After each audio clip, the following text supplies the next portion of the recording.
Apa pesan Nabi kepada kita bersama? Al-hujjaj wal-ummar wafdullah da'ahum fa'ajabu sa'aluhu fa'atahum. Sesungguhnya orang yang melaksanakan ibadah haji dan orang yang melaksanakan ibadah umrah, mereka tamu Allah, kita bukan tamu manusia. Da'ahum fa'ajabu, yang memanggil kita datang ke sini adalah Rabbul Izzati wal Jalalah. Allah tanamkan dalam setiap hati manusia yang beriman kepada Allah dan cinta kepada Nabi-Nya, hati mereka terpaut ke Mekah dan Madinah. Artinya yang memanggil kita datang ke sini adalah Allah Azza wa Jalla, bukan siapa-siapa. Sehingga dikala Allah yang memanggil kita, maka wajar kita disebut dengan tamu Allah. Da'ahum fa'ajabu al-hujjaj wal-ummar wafdullah. Para jemaah haji, para jemaah umrah, mereka tamu Allah. Apa konsekuensi daripada tamu? Tamu Allah. Maka kita harus menjaga etika, menjaga adab dikala kita berada di tanah haram, karena kita adalah tamunya Allah. Kemudian apa lagi ikhwatul Islam? Da'ahum fa'ajabu, yang memanggil kita datang ke sini adalah Allah. Kemudian kita menjawab seruan Allah dengan kalimat yang sangat mulia. Labbaik Allahumma labbaik, labbaik la syarika laka labbaik. Ya Allah, kami betul-betul menjawab seruanmu. Kami datang ke sini bukan karena manusia, bukan karena pujian, bukan karena ini, bukan karena itu, tapi karena ingin mengharapkan ampunan darimu. Kemudian apa kata Allah Subhanahu wa taala, atau apa janji yang diberikan oleh Allah kepada hambanya yang datang melaksanakan ibadah haji dan umrah? Sa'aluhu fa'atahum.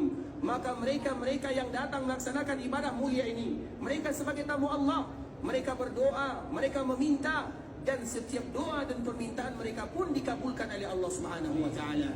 Dan semoga Allah kabulkan doa dan permintaan kita semuanya. Tinggal bagaimana kita bisa mau meminta atau tidak. Banyak di antara kaum muslimin ketika mereka datang ke kota Madinah, mereka lupa meminta kepada Allah.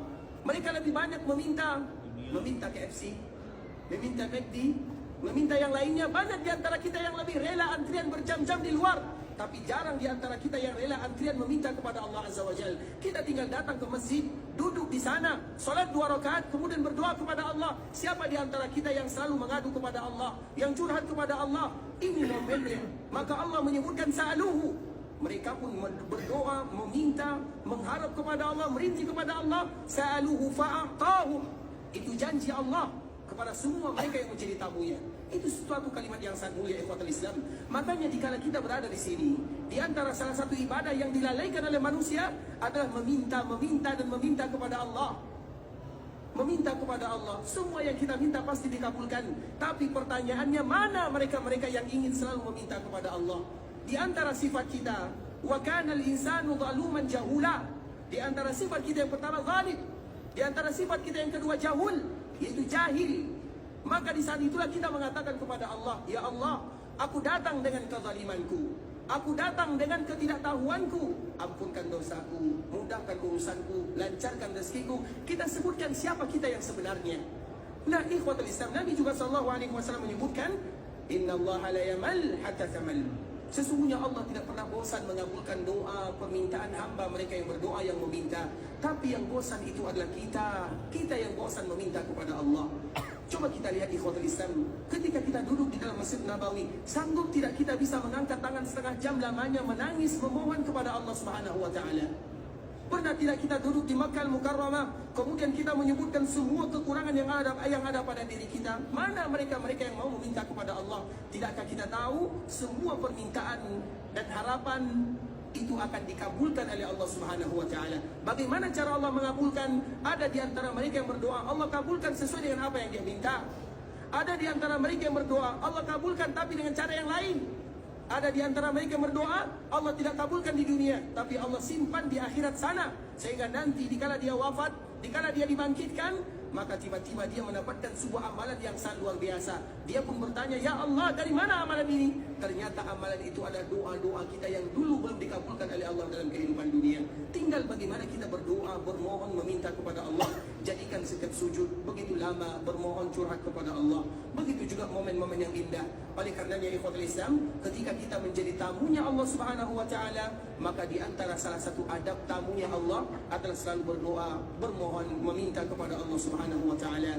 Dan semoga Allah Subhanahu wa taala mengabulkan setiap doa dan permintaan kita bersama. Allah terima amal ibadah yang kita lakukan.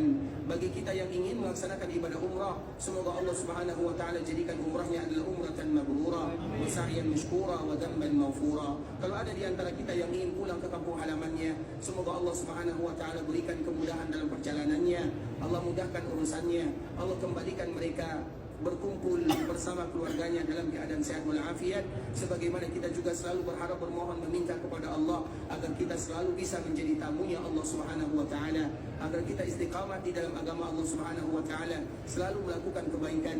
Dan ingat ikhwatul Islam bahwa di antara tujuan dan cita-cita kita bersama adalah bagaimana supaya kita mendapatkan umratan mabrurah. Dan kita harus tahu kalimat mabrurah artinya adalah kebaikan, karena orang yang melaksanakan ibadah umrah maka mereka akan diuji semuanya oleh Allah Subhanahu wa taala, dan di antara ujiannya apakah mereka berhasil membawa umrah itu mabrurah atau tidak. Dan kalimat mabrurah tidak diukur di sini, tapi kalimat mabrurah diukur dikala kita sampai ke kampung halaman, dikala kita di sini kita kuat semangat melakukan ibadah salat. Apakah di kampung kita masih kuat melaksanakan ibadah salat? Di sini kita kuat membaca ayat-ayat Al-Quran. Apakah di kampung kita masih kuat baca ayat-ayat Al-Quran? Di sini kuat kita salat sunat. Apakah di kampung kita masih bisa kuat salat sunat? Di sini kuat kita berzikir. Apakah kita masih bisa berzikir kepada Allah? Kalau kita bisa melakukannya, itulah namanya umratan mabrurah, umrah yang menghadirkan nilai-nilai kebaikan di dalam kehidupannya. Tapi bagi kita yang belum bisa mendatangkan, menghadirkan, dan semoga kita semuanya mendapatkan mabrurah. Ikhwatul Islam, kita tutup dengan doa kafaratul majlis. Subhanakallahumma bihamdika asyhadu an la ilaha illa anta astaghfiruka wa atubu ilaik. Wa sallallahu wa sallim ala nabiyyina wa habibina wa khalilina wa sayyidina Muhammadin wa ala alihi wa sahbihi wa sallam tasliman katsira. Assalamualaikum warahmatullahi wabarakatuh.